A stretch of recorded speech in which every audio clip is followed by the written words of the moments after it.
Bonjour mes frères et mes sœurs. Avez-vous vraiment lu le livre des Proverbes dans la Bible? Mais c'est quoi les Proverbes? Ensuite, je vais encore vous poser une autre question. Dans la Bible, il y a beaucoup de chapitres, des choses que l'on comprend et d'autres on ne comprend pas. Mais prenez le livre des Proverbes. Qui est-ce qui a écrit ce livre? Pourquoi ce livre est-il dans la Bible? À quoi sert-il? Savez-vous que la plupart des gens qui ne croient pas à la Bible, qui ne croient même pas en Dieu, voudraient lire le livre des Proverbes et le lisent parce que ce livre pour eux est une source d'inspiration. Mais pourquoi? Comment se fait-il que dans la Bible, il y a un chapitre qui inspire des gens, même des athées, alors que ce livre, en quelque sorte, n'est pas séparé de la Bible? Eh bien, la réponse est simple. Le livre des Proverbes, voyez-vous, nous donne la façon de vivre, la façon de parler, la façon d'être une inspiration, la façon de réussir. Autrement dit, tout le monde dans ce monde cherche à réussir. Tout le monde veut trouver le chemin du bonheur. Eh bien, le livre des Proverbes nous montre le chemin du bonheur, le chemin de la réussite. Et même, je dirais qu'il nous montre la différence entre le bien et le mal. Je vous dis une chose, même si quelqu'un qui ne croit pas à la Bible, mettons, prend le livre des Proverbes et se laisse inspirer par ce livre, il doit y avoir une raison. Quelle est cette raison? Eh bien, une fois encore, la réponse est simple. Car le livre des Proverbes contient une sagesse, une compréhension, une intelligence qu'aucun être humain ne pourrait nous transmettre. Mais vous direz, écoutez, c'est bien Salomon qui l'a écrit. D'accord. C'est Salomon qui l'a écrit, mais Salomon l'a écrit sous l'inspiration divine. C'est Dieu qui a inspiré. Pas chaque mot. Du reste, c'est comme le reste de la Bible. C'est Dieu qui inspire la Bible. C'est Dieu qui a inspiré l'apôtre Paul à écrire ces 14 épîtres. Chaque mot n'est pas exactement ce que Dieu a dicté, mais chaque mot est sous l'inspiration divine pour exprimer les idées, les pensées de Dieu. Une fois que vous comprenez cela, vous comprendrez pourquoi le livre des Proverbes est un livre de sagesse supérieur à la sagesse humaine.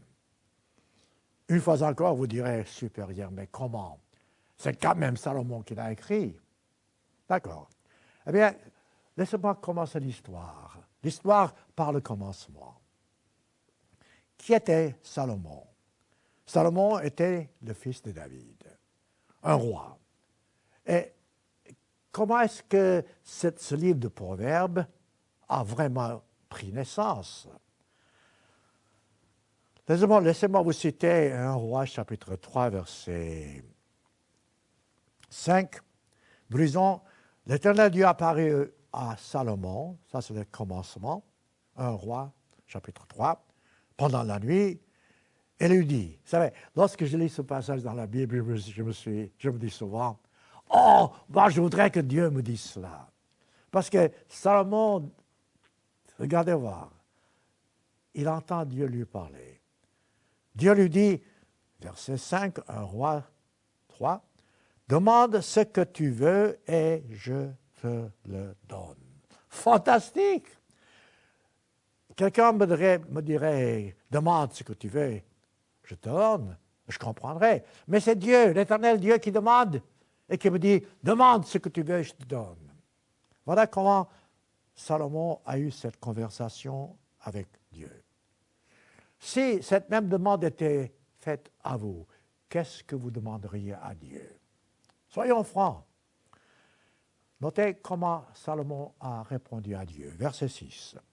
Salomon répondit, « Tu as traité avec une grande bienveillance ton serviteur David, mon père. » Regardez voir, comme il commence déjà. Autrement dit, il ne cherche pas quelque chose pour lui-même. Il remercie Dieu d'avoir bien traité son père à lui, David. Il dit, parce qu'il marchait en ta présence. Autrement dit, Salomon, il faut encore comprendre l'importance de marcher avec Dieu et comment être béni. Commencez-vous à comprendre? Il n'a pas demandé ce que vous auriez demandé, ce que j'aurais demandé. Du premier coup. Il dit, mon serviteur dans la fidélité, c'est-à-dire David a servi dans la fidélité, dans la justice, dans la droiture de cœur envers toi. Autrement dit, pour le moment, Salomon parle encore de son père, de David. Il dit, tu lui as conservé cette grande bienveillance, tu lui as donné un fils, donc Salomon lui-même, qui est assis sur son trône. Alors, il n'a pas encore répondu à Dieu. Dieu avait dit, demande. Voyez-vous, si quelque chose comme ça nous arrive, tout d'un coup nous demandons quelque chose. Salomon n'a pas demandé quelque chose. D'abord, il a établi la situation. Il a compris vraiment qu'il est là à cause de son père à lui, de David. Ensuite, comment Dieu avait béni David. Et maintenant, il se compare à son père David. Il dit, qui suis-je? Voyez-vous? Verset 7. Éternel mon Dieu, dit-il, tu as fait régner ton serviteur, autrement dit Salomon lui-même, à la place de David mon père. Mon père était formidable, il a fait grandes choses, tu l'as béni parce qu'il marchait avec toi. Et maintenant, moi, je suis rien, dit-il. Voilà déjà le secret pour lequel Dieu a béni Salomon. Dieu a fait cette demande à Salomon. Il dit, moi, je ne suis qu'un jeune homme. Vous allez voir la différence. Ce n'est pas une question d'âge nécessairement. Autrement dit, je n'ai pas le cerveau, je n'ai pas la sagesse. Je n'ai pas vraiment ce qu'il me faut pour prendre la place de mon père. Je n'ai point d'expérience. Voilà des choses, mes frères et mes sœurs, que nous devrions savoir apprendre dès le commencement dans le livre des Proverbes. Autrement dit, d'abord, reconnaissez votre petitesse. Reconnaissez que vous n'êtes rien et que vous n'avez pas d'expérience. Vous voulez apprendre. Et Salomon savait qu'il était donc roi, il fallait qu'il fasse quelque chose, il fallait qu'il apprenne quelque chose. Alors il dit, verset 8, Roi, chapitre 3, je répète, verset 8, « Ton serviteur, c'est-à-dire moi, Salomon, est au milieu du peuple que tu as choisi. » Là encore, voyez-vous, il donne toujours à Dieu les choses qu'il sait lui-même, et il sait qu'il a un poste maintenant à occuper. Et qu'est-ce qu'il peut vraiment demander à Dieu? Il dit, ton serviteur que tu as choisi pour régner sur un peuple immense, qui ne peut être ni compté ni nombré. Alors dit-il, verset 9, voilà la demande. Regardez voir cette demande qui sera tout à fait différente de la demande que la plupart d'entre nous feraient. Il dit, accorde donc à ton serviteur un quoi? Réfléchissez bien. Tâchez de comprendre. Beaucoup de gens comprennent mal. Salomon n'a pas demandé la sagesse directement. Il a dit, accorde à ton serviteur un cœur intelligent. Le cœur, c'est là où les sentiments commencent. Donc, qu'il puisse avoir les sentiments comme il faut avoir un cœur intelligent qui comprend. Pour quelle raison? Pour lui-même? Non. Pour juger, dit-il, ton peuple. Voyez-vous, ça, c'est le commencement de l'histoire. Il demande à Dieu, accorde-moi, je te prie, un cœur intelligent, qui évidemment comprend la sagesse. Il dit, pour juger ton peuple, pour discerner, voilà encore le secret, discerner entre le bien et le mal. Voyez-vous, dès le commencement de l'histoire, avec Adam et Ève, ils n'ont pas pu discerner le bien du mal. Ils voulaient avoir ce talent, si vous voulez, cette compréhension, mais ils ne voulaient pas avoir comme Dieu mettait en tant que condition. Ils voulaient l'avoir à leur façon. Ici, Salomon demande d'une façon différente. Il dit, donne-moi un cœur intelligent pour que je puisse discerner entre le bien et le mal. Et qui pourrait, dit-il, juger ce peuple? Alors, maintenant que vous avez appris comment Salomon a répondu à Dieu, vous pouvez voir facilement pourquoi Dieu l'a béni. Cette demande, verset 10, de Salomon plut au Seigneur. Et c'est normal. Alors, voilà maintenant comment Dieu lui répond, verset 11. Voyez-vous, tout ça c'est très important pour comprendre le livre des Proverbes. Car c'est de là que Salomon a eu sa sagesse. Il dit, puisque c'est là ce que tu demandes, puisque tu as demandé rien pour toi-même, dit-il, ni une longue vie, ni des richesses, ni la mort de tes ennemis, et que tu demandes de l'intelligence pour exercer la justice. Comprenez bien, écoutez voir. Dieu dit à Salomon, tu demandes de l'intelligence, un cœur intelligent, pour exercer la justice. Alors, quel est le résultat? C'est comme ça que Dieu répond, voyez-vous. Une fois que vous avez cette attitude, regardez la réponse divine.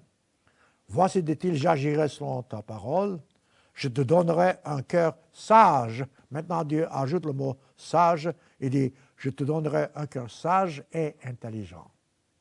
Voilà. Donc, Salomon n'a pas seulement reçu la sagesse, il a reçu un cœur intelligent et sage. De telle sorte, dit-il, qu'il n'y aura personne avant toi, qu'on ne verra jamais personne de semblable après toi. Voilà pourquoi Salomon a eu une compréhension supérieure, une intelligence supérieure, une sagesse supérieure, parce que c'est Dieu qui a donné à Salomon ce genre de bénédiction. Voilà pourquoi le livre des Proverbes est un livre fantastique, car ça dépasse toute intelligence, toute compréhension humaine. Et Dieu ajoute encore plus, il dit, je te donnerai, verset 13, en outre, dit-il, ce que tu n'as pas demandé. Là encore, mes frères et mes sœurs, il y a un autre secret. Lorsque vous faites une demande à Dieu, selon sa volonté, Dieu ajoute quelque chose de plus.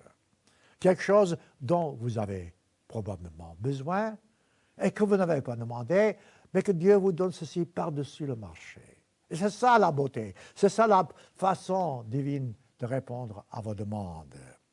Il dit, puisque tu n'as pas demandé, dit-il, des richesses, de la gloire, alors, dit-il, je te donnerai cette richesse, je te donnerai cette gloire.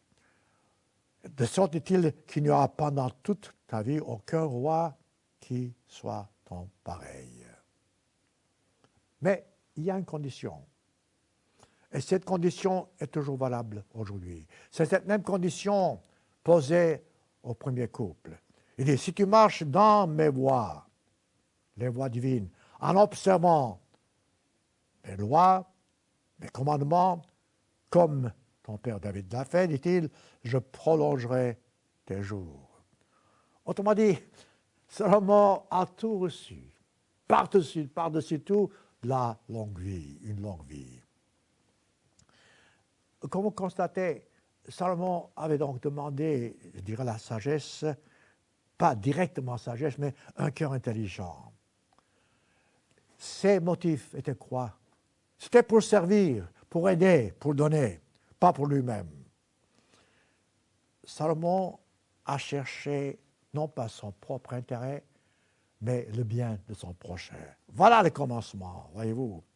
Une fois que vous comprenez ceci, vous comprendrez pourquoi le livre des Proverbes est un livre que même un homme qui ne croit pas à la Bible voudrait lire, apprendre.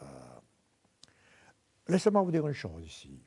La Bible a été écrite non pas en français, ni en anglais, ni en allemand, ni en espagnol. La Bible a été écrite en deux langues principales, l'Ancien Testament en majeure partie en hébreu, le Nouveau Testament en grec, mais ce n'est pas une question de ces deux langues, c'est une question comment les langues évoluent. Même le français, il y a 500 ans, n'est plus le même français que nous connaissons aujourd'hui. Donc, le grec de du Nouveau Testament ou bien l'hébreu de l'Ancien Testament ont évolué. Les mots que vous avez n'ont pas le même sens.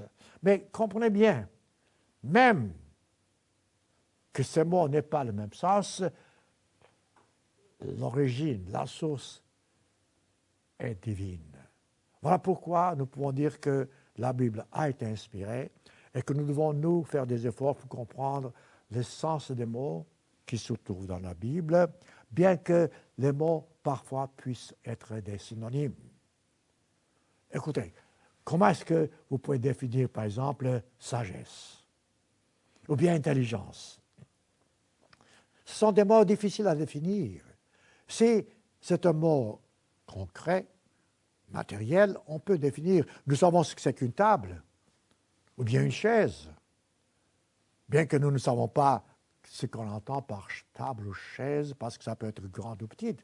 Mais lorsque vous parlez de bonheur, lorsque vous parlez d'intelligence, lorsque vous parlez de sagesse, vous ne pouvez pas définir ces mots.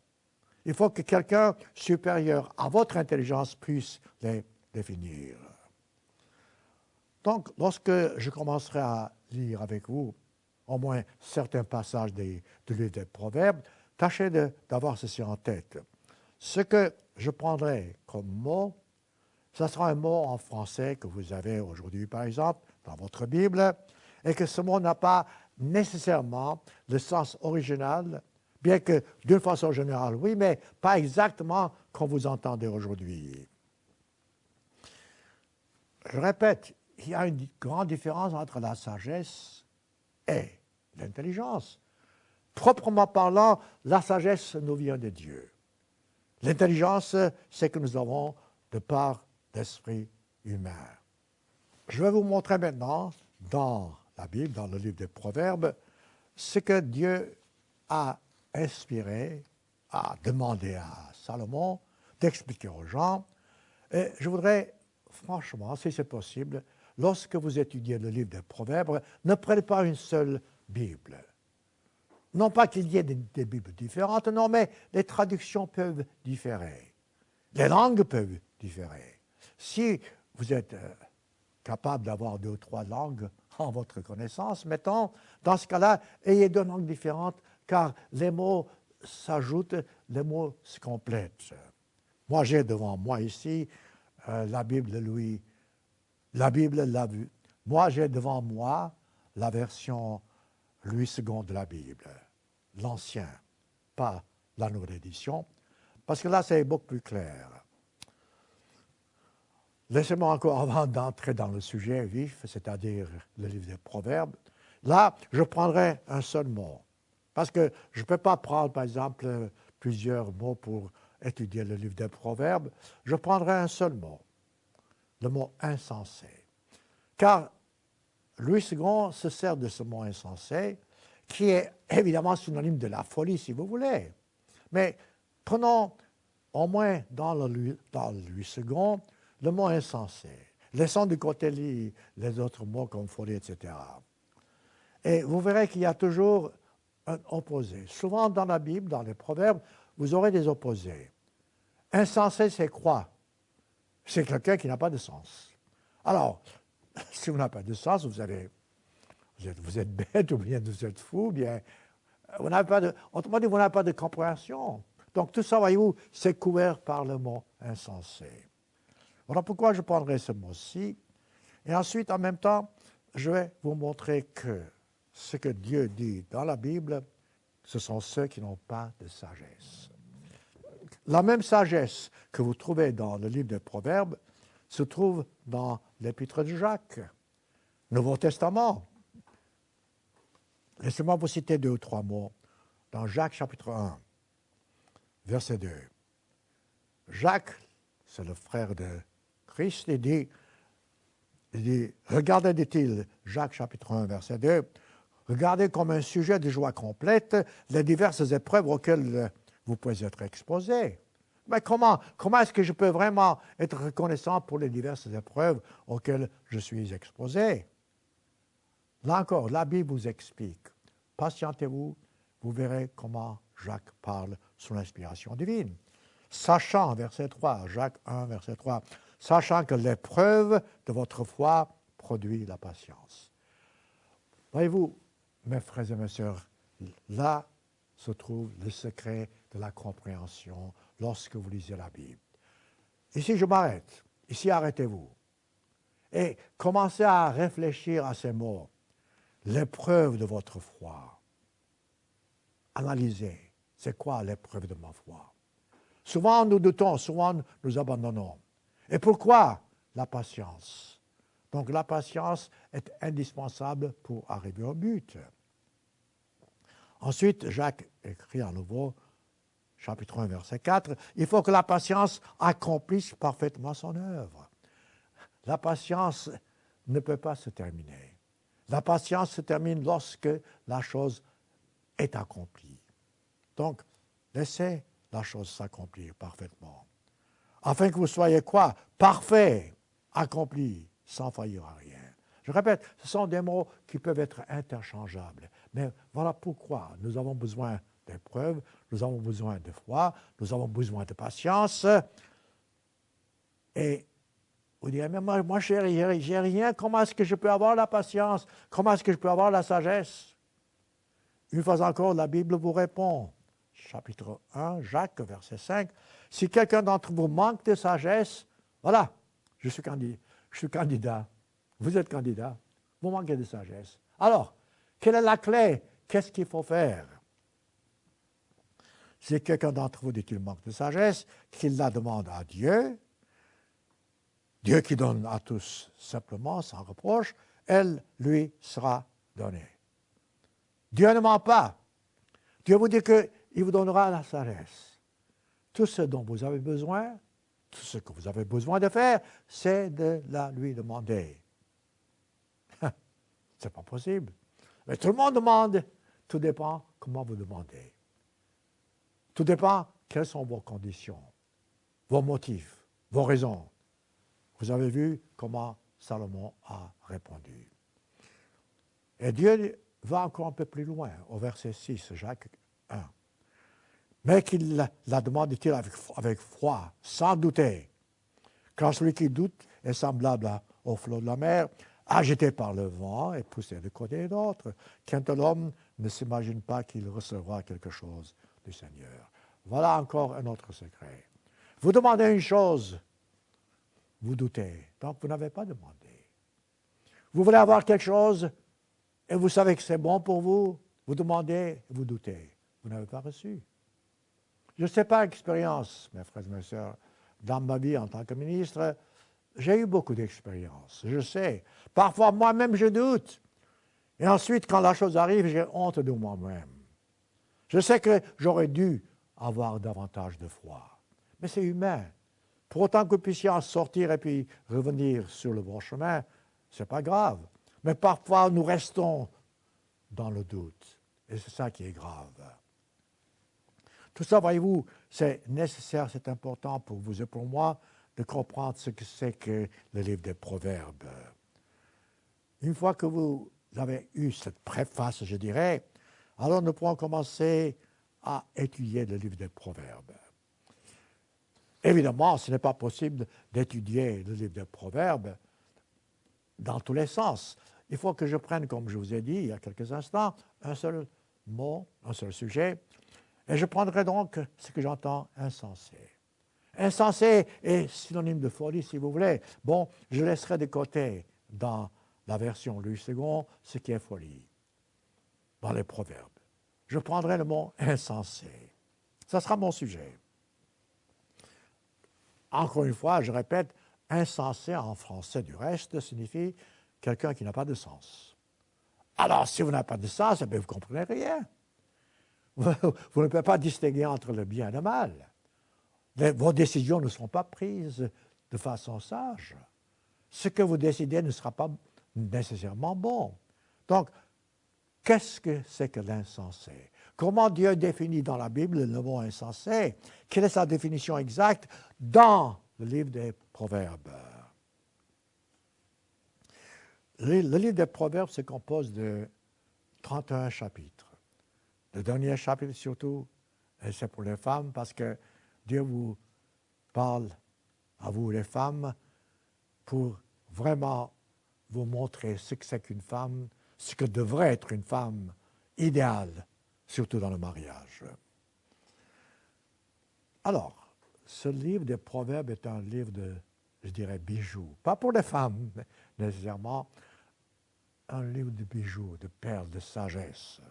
Nous devons prendre notre temps et vraiment savoir pourquoi ce livre a été donné et vraiment ce que nous pouvons faire. Du reste, Salomon commence déjà le livre des Proverbes avec une explication, autrement dit la raison pour laquelle ce livre a été écrit sous l'inspiration divine. Qui était Salomon? Le fils de David. Comment savons-nous? Proverbe chapitre 1, verset 1. Il dit, Proverbe de Salomon, fils de David, roi d'Israël. Automatiquement, c'est déjà établi l'auteur. Ensuite, la question que vous vous poserez, alors pourquoi ce livre a-t-il été écrit? Une fois encore, Salomon répond dans les Proverbes au commencement.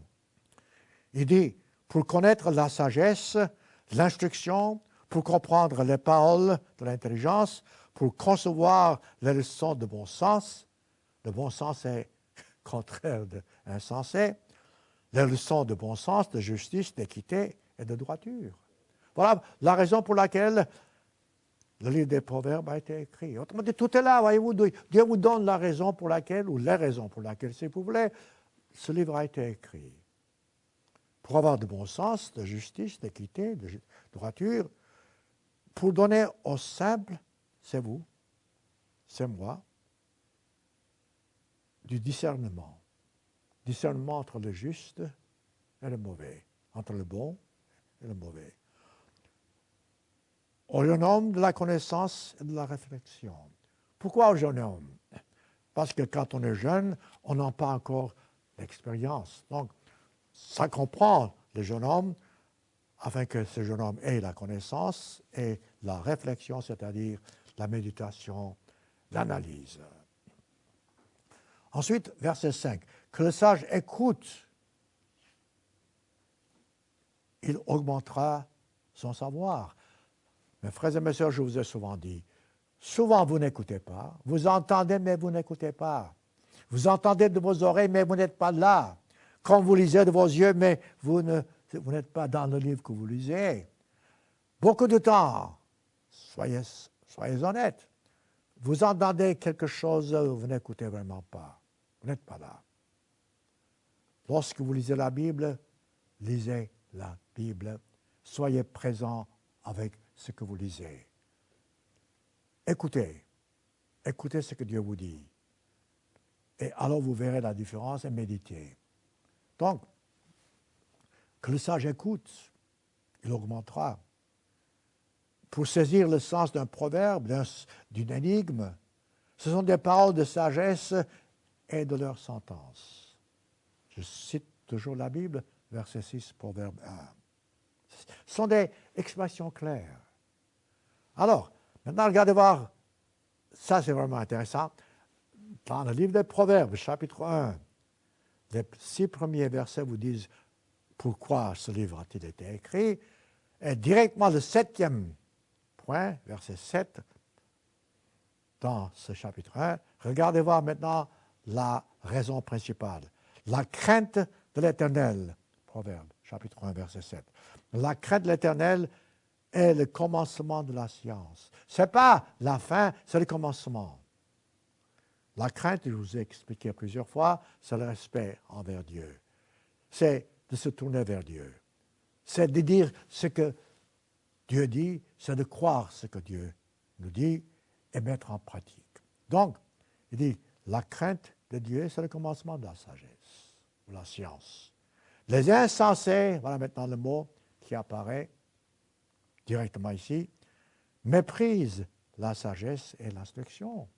Mépriser, c'est quoi? Vous ne voulez pas entendre. Combien de fois quelqu'un vous dit la réponse, mettons, la bonne réponse, vous ne voulez pas entendre, parce que vous pensez que vos idées sont meilleures que les siennes. Nous avons cette même attitude en ce qui concerne la Bible. Nous pensons que nous connaissons les choses mieux que Dieu. Ça, c'est le danger, voyez-vous. Lorsque vous lisez la Bible, soyez absolument certain que Dieu vous instruit, écoutez ce que Dieu vous dit. Notez à ce propos, je saute un petit peu, si vous voulez, verset Proverbe 8, je dis, verset 13, ça se répète la même idée que comme Proverbe 1, verset 7. Donc je cite Proverbe 8, 13, la crainte de l'Éternel, c'est la haine du mal. C'est une autre définition de la crainte de l'Éternel.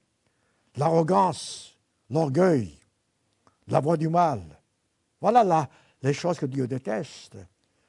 La bouche perverse, ce sont des choses, je répète, que Dieu déteste. C'est ce qui est écrit dans Proverbe, chapitre 8, verset 13.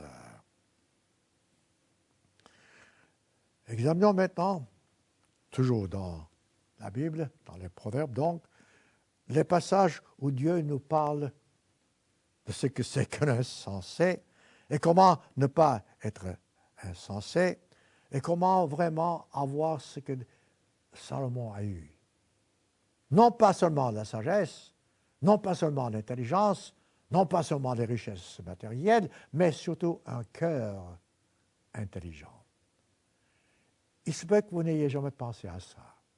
Parce qu'il y a une grande différence entre la sagesse et un cœur intelligent. Parce que dans les décisions prises, non pas seulement ce sont de bonnes décisions, mais il y a du cœur, il y a la compassion. Je vous ai dit souvent, je répète, chaque fois que dans la Bible, surtout dans le Nouveau Testament, le mot compassion apparaît, il y a une action. Il y a quelque chose qui se fait. Lorsque le Christ a eu compassion, il y a eu toujours une guérison, ou bien une réponse à une question. Donc, c'est ça le cœur intelligent que Salomon avait demandé. Continuons. Maintenant, revenons à Proverbe chapitre 1. Je ne sais pas combien de temps je prendrai, mais je pense que ce sera facile parce que, je répète, je prends le mot insensé seulement, et plusieurs fois, lorsque je lis le verset en question, je n'aurai pas besoin d'expliquer parce que c'est tellement clair. Parfois, j'aurai besoin d'expliquer davantage. Proverbe chapitre 1, verset 22. Jusqu'à quand, stupide? C'est vous, c'est moi, stupide. Si nous agissons ainsi. Jusqu'à quand, dit-il, aimeriez-vous la stupidité? Mais c'est quoi ça? Voyez-vous, nous savons, nous voyons les choses et nous sommes stupides parce que nous ne faisons pas ce que Dieu nous dit. Regardez les guerres, regardez les souffrances. Nous aurions pu éviter tout ça. Mais on vit dans la stupidité parce qu'on ne croit pas en Dieu. On ne fait pas ce que Dieu nous demande. Il dit, jusqu'à quand, dit-il, les moqueurs se paieront à la moquerie et les insensés haïront la science. Voilà. Est-ce que j'ai besoin d'expliquer? Non. Les insensés haïront la science. Mes frères et mes sœurs, il y a une grande différence entre la sagesse et l'intelligence. Notre cerveau nous permet d'avoir de l'intelligence, mais notre cerveau ne nous permet pas d'avoir de la sagesse. La sagesse nous vient de Dieu. Donc, ce cerveau que Dieu nous a donné doit être nourri et aidé par les conseils de l'Esprit de Dieu, par, je dirais, l'Esprit de Dieu à tout point de vue, afin que nous puissions transformer notre intelligence en sagesse. Proverbe, chapitre 1, verset 32. Car la résistance des stupides les tue. Mais regardez là encore, regardez voir ce qui se passe. Les gens savent et pourtant ils ne font pas. Les gens connaissent la volonté de Dieu et pourtant ils continuent dans leur stupidité. Donc cette résistance des stupides les tue. La sécurité des insensés les perd. Là encore, je n'ai pas besoin d'expliquer. Autrement dit, lorsque vous êtes insensé, votre façon d'agir vous satisfait. Bien entendu, le contraire de l'insensé, je répète, c'est le bon sens, la sagesse. Ce sont des opposés. Voilà pourquoi je lis ceci en vous montrant les deux opposés. Et je répète, je ne prends pas les mots de folie, etc., parce que ce sont des synonymes, mais je me borne seulement au sens du mot insensé dans la Bible. Une chose est certaine encore, il y a une grande différence entre la sagesse humaine et la sagesse divine. La sagesse humaine, c'est un synonyme d'intelligence, pour ainsi dire. Elle peut distinguer les choses matérielles. Le cerveau humain ne comprend que ce qui est matériel. Il ne comprend pas ce qui est spirituel.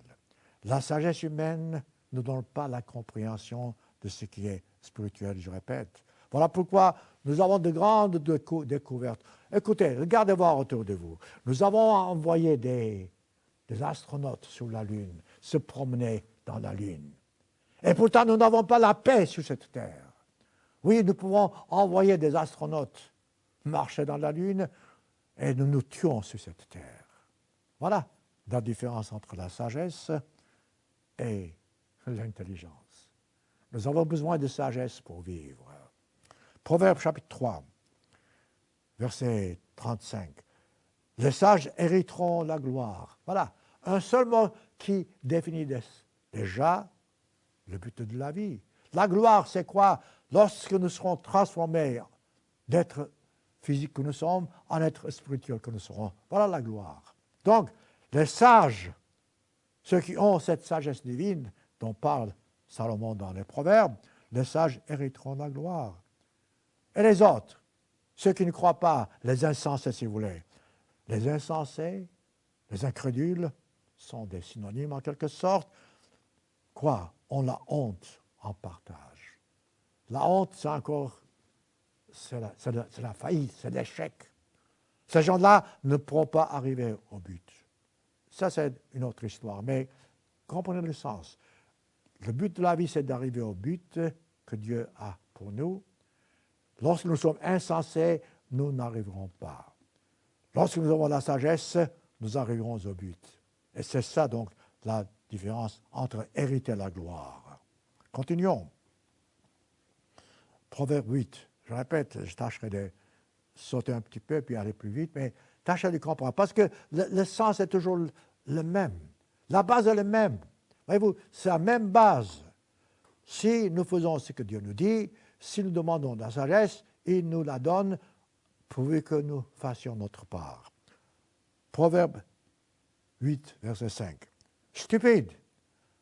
La Bible, lorsque la Bible dit stupide, ce n'est pas vraiment un affront, pour ainsi dire. Non, c'est seulement pour nous réveiller.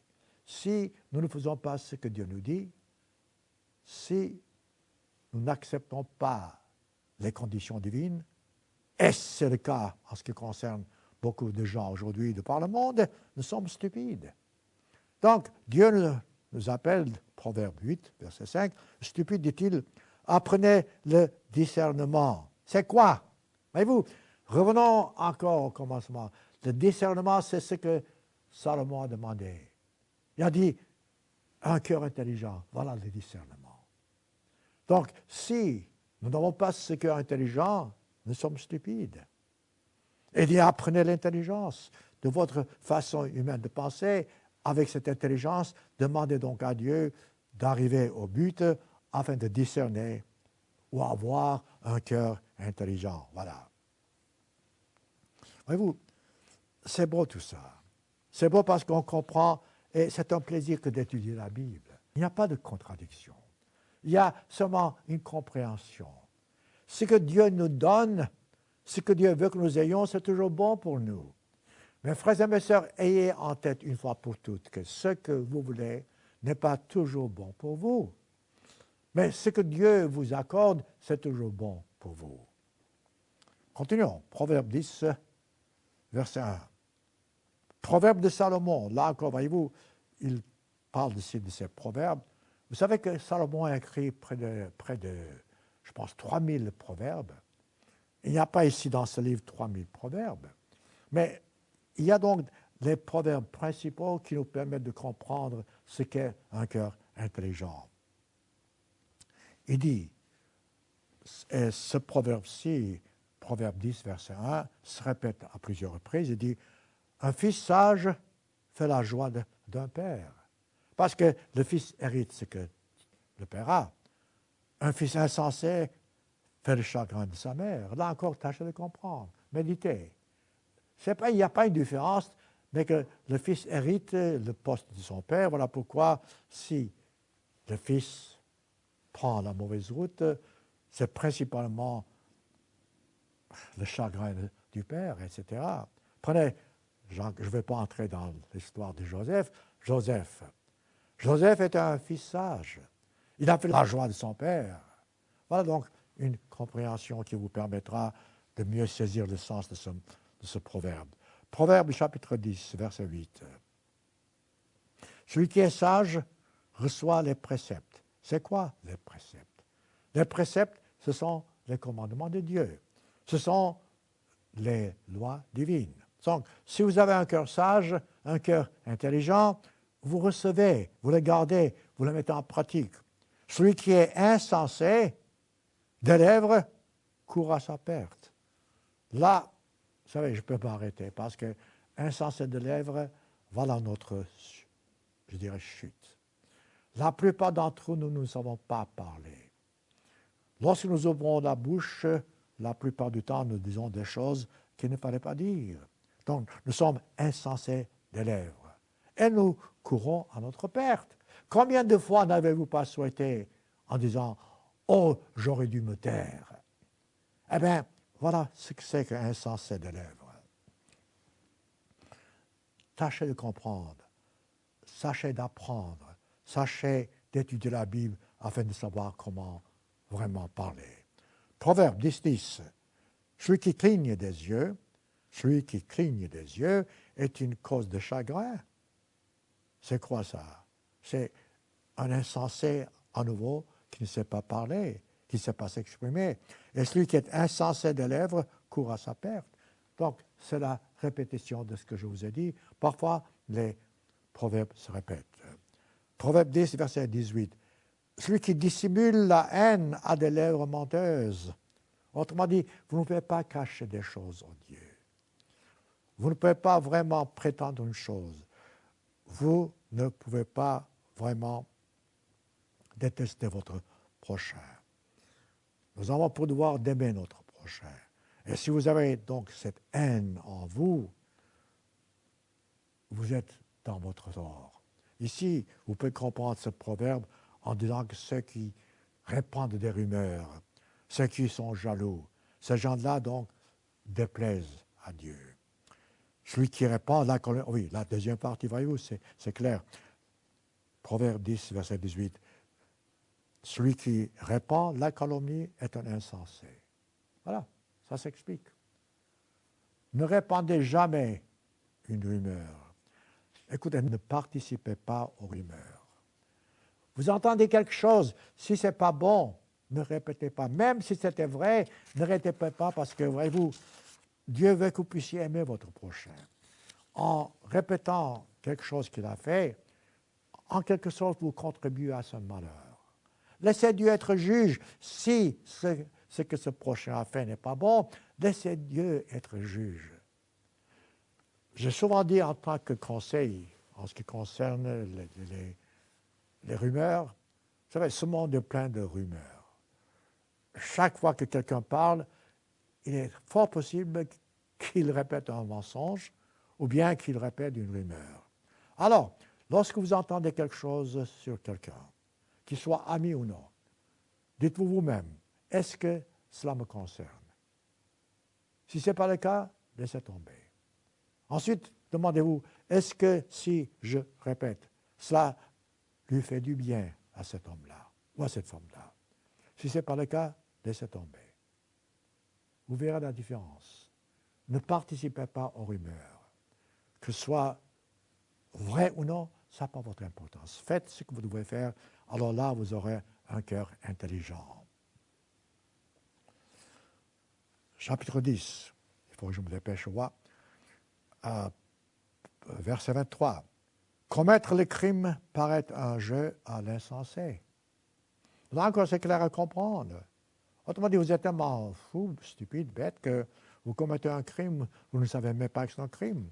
Mais la sagesse appartient à l'homme intelligent. On revient au cœur intelligent. La sagesse. Cette sagesse, je répète, vient de Dieu.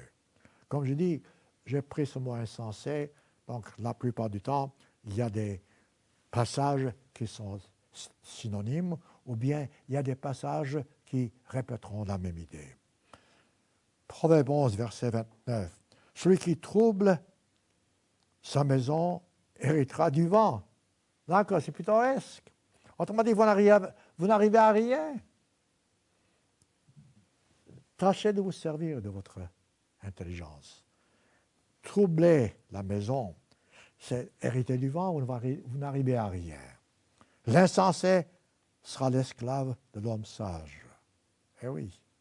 Vous savez, j'ai lu des livres où c'est marqué, c'est intéressant, parce que je parle maintenant du point de vue homme. Il y a des gens qui savent gagner leur vie facilement. C'est un art. Même si ces gens-là arrivent à perdre leur million, ils arrivent quand même à refaire 1 million. Je ne parle pas maintenant de la façon de gagner l'argent, mais autrement dit, ils savent comment gagner l'argent. Mais de ce fait-là, l'insensé sera l'esclave de l'homme sage.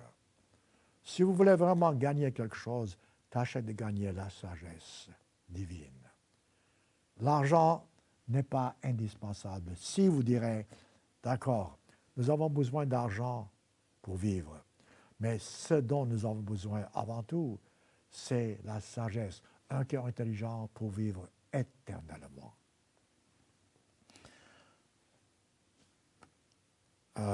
Proverbe 12, versets 15 à 16.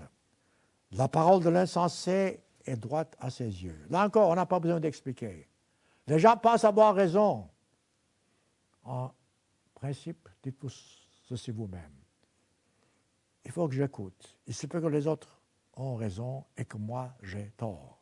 Donc, la voix de l'insensé est droite à ses yeux. Mais celui qui écoute les conseils est sage. Comme vous pouvez voir, la deuxième partie des proverbes vous donne la réponse. Écoutez, plus que vous nous parlez. Verset 16. L'insensé laisse voir à l'instant sa colère. Là encore, j'ai fait un sermon, plusieurs sermons à ce sujet. Lorsque vous êtes en colère, ne vous exprimez pas, ne condamnez pas, ne jugez pas, ne prenez pas de décision. Souvent, je reçois des lettres lesquelles sur place, je dirais, me dérangent. J'ai pris l'habitude, et ceux qui travaillent avec moi savent, je ne réponds pas tout de suite. Si quelque chose est vraiment mérite, je laisse de côté. Je prends d'abord mon temps pour prier, et s'il le faut même, je laisse passer une nuit. Le lendemain, je réponds, et les idées qui me viennent sont toutes différentes. L'attitude est différente. Je ne condamne pas. Autrement dit, laissez Dieu agir en vous. L'insensé laisse voir un instant sa colère, mais celui qui cache un outrage est un homme prudent. Voilà. Là encore, je répète, je n'ai pas besoin d'expliquer. Proverbe 12, 23. L'homme prudent cache sa science, mais le cœur des insensés proclame la folie. On parle maintenant ici de la science en ce qui concerne la science. Ce que vous savez vous-même. Ce que vous savez n'est rien à comparer à ce que Dieu nous révèle dans la Bible.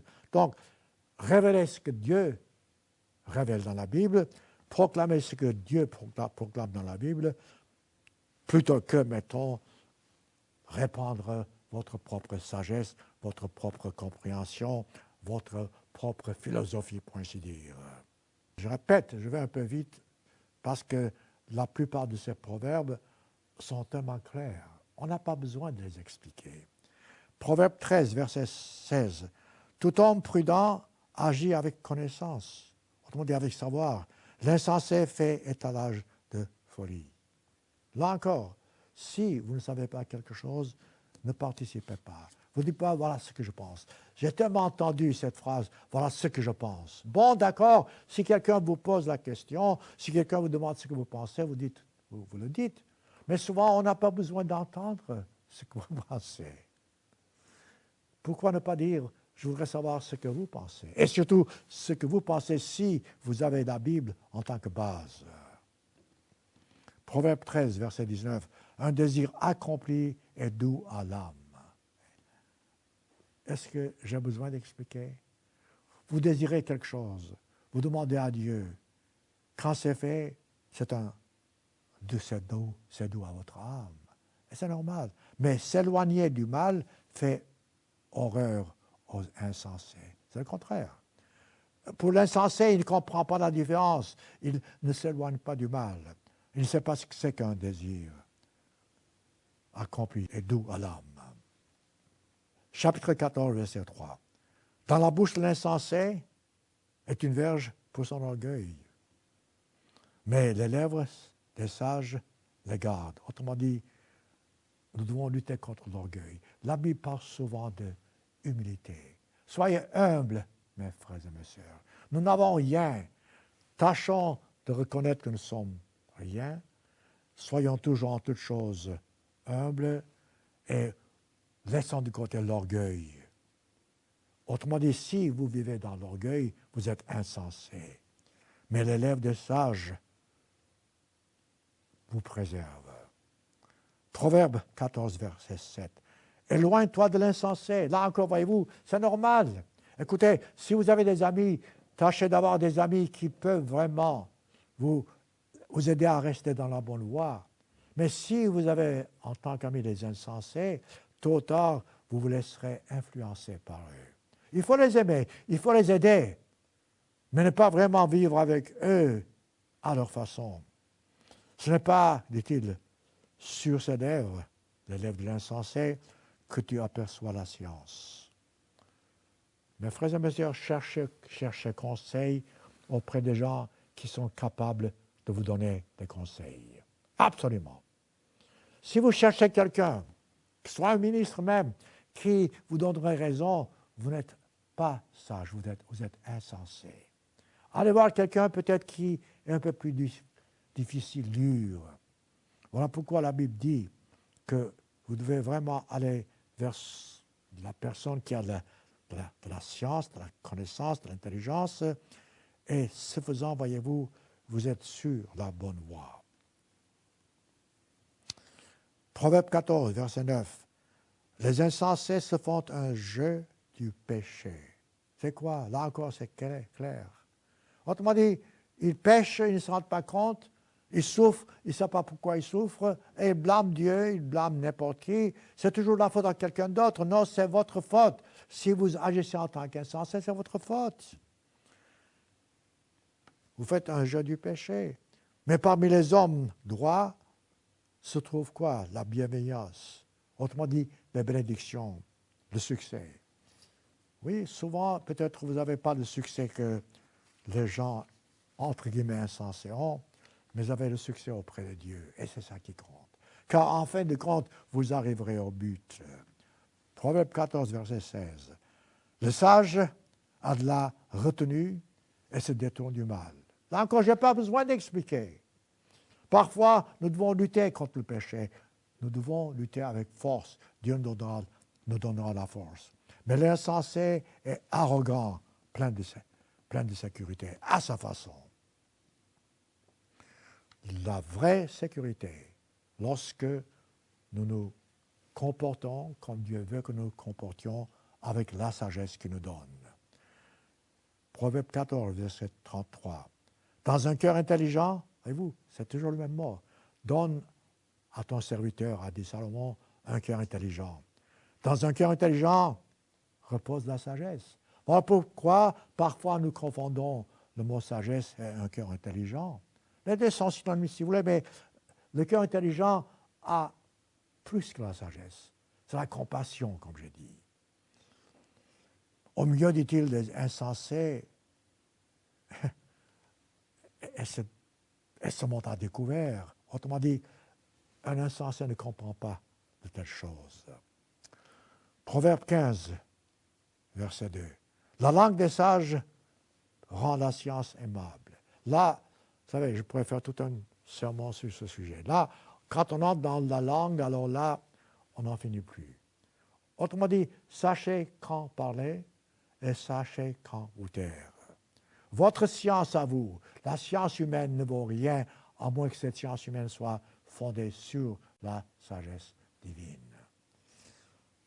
La bouche des insensés répand la folie. Intéressant. La bouche des insensés répand la folie. Et c'est ce qui se passe de par le monde aujourd'hui. Regardez où nous en sommes. Regardez nos gouvernements. Regardez notre administration. Nous nous laissons guider par la folie des hommes, entre guillemets, par la sagesse prétendue des hommes. Proverbe 15, verset 5. L'insensé dédaigne l'instruction de son père. Là encore, c'est une autre façon de dire qu'un fils intelligent fait la gloire de son père. Si vous dédaignez les instructions de votre père, et surtout de Dieu, Dieu est notre père, alors vous êtes un insensé. Celui qui a égard à la réprimande agit avec prudence. D'une façon générale, nous n'aimons pas être réprimandés. D'une façon générale, nous ne voulons pas entendre quelque chose qui ne serait pas plaisant. Mais écoutez, si vous avez fait une faute, admettez votre faute. Admettez une réprimande. Même, je dirais, appréciez, si c'est possible, un châtiment. Là, vous serez sage. Autrement, vous êtes insensé. Proverbe 15, verset 7. Les lèvres des sages répandent la science. La science que nous connaissons de Dieu. La connaissance qui nous vient par les proverbes. Mais le cœur des insensés n'est pas droit. C'est normal. Donc, je répète, la seule façon, laissez-moi vous dire une chose. La seule façon de comprendre ce que je vous dis ici, que vous preniez vous-même dans votre Bible, ce mot insensé si vous voulez, et lire beaucoup plus lentement que je fais, méditer, vraiment méditer, et voir à votre façon de compréhension chaque proverbe avec détail. Et vous serez surpris, Dieu vous donnera la sagesse pour mieux comprendre. Proverbe 15, verset 14. Un cœur intelligent, voyez-vous, toujours un cœur intelligent. Cherche la science divine, la connaissance de Dieu, ce que la Bible dit. Mais la bouche des insensés se plaît à la folie. Voilà. Là encore, ça se répète d'une autre façon claire. Proverbe 16, verset 22. La sagesse est une source de vie pour celui qui la possède. Alors là, je m'arrête. Qui est-ce qui peut posséder la sagesse à moins d'avoir le Saint-Esprit? Ici donc, la Bible nous dit clairement que pour avoir la sagesse, nous devons reconnaître nos fautes, nos péchés, nous repentir, comme la Bible dit ailleurs dans le Nouveau Testament, nous faire baptiser, recevoir le Saint-Esprit. Et lorsque nous avons reçu le Saint-Esprit, dans ce cas-là, la sagesse sera pour nous une source de vie parce que nous la posséderons par le Saint-Esprit. Le châtiment des insensés, c'est leur folie. Autrement dit, ils ont ce qu'ils méritent. J'espère que je ne vais pas trop vite. Et ailleurs, quand même, je peux aussi vous dire que si vous faites ce que je vous ai dit, prenez le temps de réfléchir. Chaque proverbe ici vous demandera de la réflexion, de la méditation. Et ça sera un très bon exercice pour vous. Proverbe 17, verset 10. Une réprimande fait plus d'impression sur l'homme intelligent que 100 coups sur l'insensé. Là, c'est très important, surtout pour l'éducation des enfants. Voyez-vous, mes frères et mes sœurs, nous ne savons pas comment corriger un enfant. La réprimande n'est pas nécessairement la réponse. Parfois, nous pouvons aider un enfant par des paroles sages. Parfois, nous pouvons aider un enfant par l'explication plutôt que le frapper ou je ne sais pas quoi. Autrement dit, savoir châtier est un art. Proverbe 17, verset 12. Rencontre, là encore, c'est tellement pittoresque, c'est tellement clair. Rencontre une ours privée de ses petits plutôt qu'un insensé pendant sa folie. Vous savez ce que c'est qu'un ours privé de ses petits? Il vous saute dessus. Et là, la Bible dit un insensé est encore pire pendant sa folie. Proverbe 17, verset 16. À quoi sert d'argent dans la main de l'insensé? Il y a tellement de gens qui gaspillent leur connaissance, qui gaspillent leur argent, qui gaspillent leur possession. Acheter la sagesse? Non, parce qu'ils n'ont pas de sens. Encore, j'aurais pu vous donner quelques exemples, mais je vois que le temps, il faut que je me dépêche pour au moins terminer ce chapitre avec l'explication du mot insensé. Proverbe 17, verset 24. La sagesse est en face de l'homme intelligent. C'est le but. Les yeux de l'insensé sont à l'extrémité de la terre. Autrement dit, ils sont éloignés du but. Proverbe 17, verset 25. Un fils insensé fait le chagrin de son père. Nous l'avons déjà vu ceci. Proverbe 17. Proverbe 17, verset 28. L'insensé, même quand il se tait, passe pour sage. Celui qui ferme ses lèvres est un homme intelligent. Là, voyez-vous, je voudrais quand même m'arrêter parce que j'en ai fait l'expérience. J'ai été invité dans mon ministère à des conférences parfois où là, je suis tout à fait ignorant. Un jour, j'étais invité par des archéologues. Mais je ne sais rien de l'archéologie. C'était tous des docteurs, je sais en quoi, des gens extrêmement intelligents. Alors, j'ai fait exactement ce que la Bible dit. L'insensé était insensé en ce qui le concerne.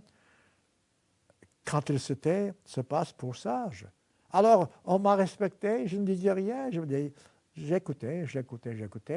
Et en fin de compte, j'étais passé pour un sage, alors que j'étais tout à fait stupide. Mais ça m'a aidé. Et parfois, voyez-vous, sachez vous taire, ne dites rien. Écoutez. Quel que soit le résultat, ça sera bon pour vous. Ayez donc ce proverbe en tête, beaucoup plus souvent que vous le pensez. À Proverbe 18, versets 6 à 7, là encore, on peut les mettre ensemble. Les lèvres de l'insensé se mêlent aux querelles. Vous savez comment parler. Il y a des gens qui, chaque fois qu'ils ouvrent leur bouche, voilà que ça commence. C'est la dispute, c'est la querelle. Tâchez de répandre la paix. Sa bouche dit-il provoque des coups, verset 6. La bouche de l'insensé, verset 7, Proverbe 18, cause sa ruine. Là encore, je n'explique pas parce que c'est clair, mais prenez le temps de méditer. Ses lèvres sont un piège pour son âme. J'ai fait par le passé des sermons sur la façon de vous exprimer, la façon de parler. Donc tout ça, ça fait partie de ça. Votre langue, surveillez-la. Souvent, votre langue vous mène vers le malheur. Proverbe 19, verset 1. Mieux vaut le pauvre qui marche dans son intégrité que l'homme qui a des lèvres perverses, qui est un insensé. Là encore, prenez le temps de méditer, c'est très clair. Proverbe 19, verset 13. Un fils insensé est une calamité pour son père. Ça se répète, comme j'ai dit auparavant. Proverbe 19, verset 29. Les châtiments sont prêts pour les moqueurs et les coups pour le dos des insensés. Voilà ce que vous méritez. Proverbe 21, verset 20. De précieux trésors et de l'huile sont la demeure du sage. Là encore, les bénédictions matérielles, le savoir, tout ça, c'est une partie des bénédictions que vous recevez. Souvent, vous n'êtes pas conscient et souvent, vous n'êtes pas reconnaissant. Mais l'homme insensé les cache, les engloutit. Voilà la différence. Proverbe 23, verset 9. Ne parle pas aux oreilles de l'insensé, car il méprise la sagesse de tes discours. Le Christ a dit, voyez-vous, ne jetez pas vos perles devant les pourceaux. Savoir parler, savoir ce qu'il faut dire, quand il faut dire, c'est le secret. Il y a parfois des choses que vous ne dites pas, vous n'avez pas besoin de dire. Et c'est là encore notre secret, d'être sage ou bien d'être insensé. Insensé parlera toujours, dira toujours ce qu'il pense être nécessaire, alors que souvent, si vous vous taisiez, vous seriez sage. Proverbe 23, verset 9. Ne parle pas aux oreilles de l'insensé, car il méprise la sagesse de tes discours. Il ne comprendra pas. Vous ne pouvez pas forcer quelqu'un à écouter la Bible ou bien à apprendre la Bible. Il ne comprendra pas, à moins que Dieu l'appelle, à moins que cet homme ou cette femme soit prêt à recevoir la correction divine. Proverbe 24, verset 7. La sagesse est trop élevée pour l'insensé. Il ne comprend pas, ça passe par la tête. Il n'ouvrira pas la bouche à la porte. Non. Il ne comprend pas, il ne veut pas. Voyez-vous, là encore, je vais entrer dans un sujet, ce n'est pas le moment. Le monde où nous vivons n'est pas le monde, pour le moment, que le Christ cherche à sauver. Si vous ne comprenez pas, écrivez-nous. Pour le moment, le Christ ne s'intéresse pas à beaucoup de gens en ce qui concerne le salut. Car le salut viendra lorsque le Christ reviendra. À ce moment-là, donc, la porte sera ouverte pour tous à comprendre la volonté divine.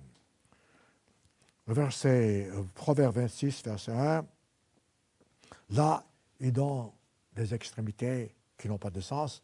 Il dit, comme la neige en été. Non, ce n'est pas normal. On ne peut pas avoir la neige en été, ou la pluie pendant la moisson. Ainsi, la gloire ne convient pas à un insensé. Clair. Ensuite, Proverbe 26, là, alors, il faut que je saute. Parce que, voyez-vous, je pense que j'ai au moins là une dizaine de versets qui parlent d'insensés. Lisez, autrement dit, je n'ai rien à ajouter, mais ce sont des explications davantage en ce qui concerne l'insensé. Par exemple, récemment, on donne un exemple. Je prends par hasard verset 8, Proverbe 26. C'est attacher une pierre à la fronde que d'accorder les honneurs à un insensé. Ce proverbe vous donne déjà le contenu du reste de ce chapitre. C'est très intéressant. Prenez le temps de voir. Et vous verrez que ce qui est écrit dans Proverbe 26, ça décrit le monde aujourd'hui où nous vivons. L'attitude des gens.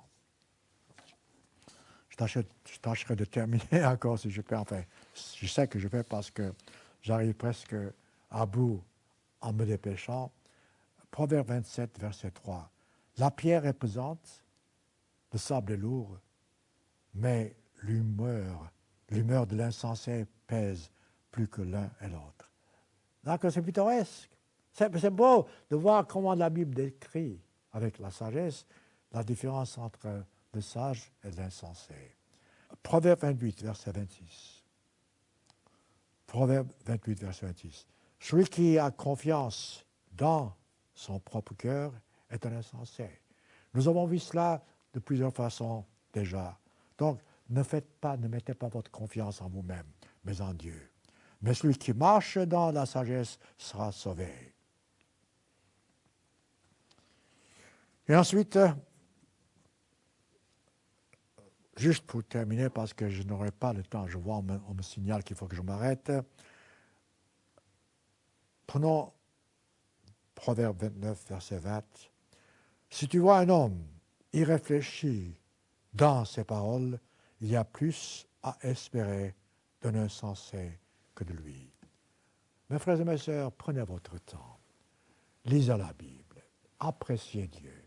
Appréciez la sagesse que Dieu vous donne. Salomon a fait l'expérience. Avec toute sa sagesse, avec toute sa compréhension, vers la fin, il a en quelque sorte échoué parce qu'il n'a pas mis en pratique comme Dieu lui avait dit de le faire. Autrement dit, comprends la vérité, arrête sur le bon chemin, ne te laisse pas égarer en te dirigeant à gauche ou à droite, va tout droit devant le but. Si nous, en tant que peuple de Dieu, si nous respectons sa parole, si nous faisons preuve de sagesse, nous respecterons tous ses enseignements, et à ce moment-là, nous comprendrons non pas seulement ce que l'insensé, mais surtout ce que être sage devant Dieu, vivre à jamais un jour avec lui en tant que ses enfants.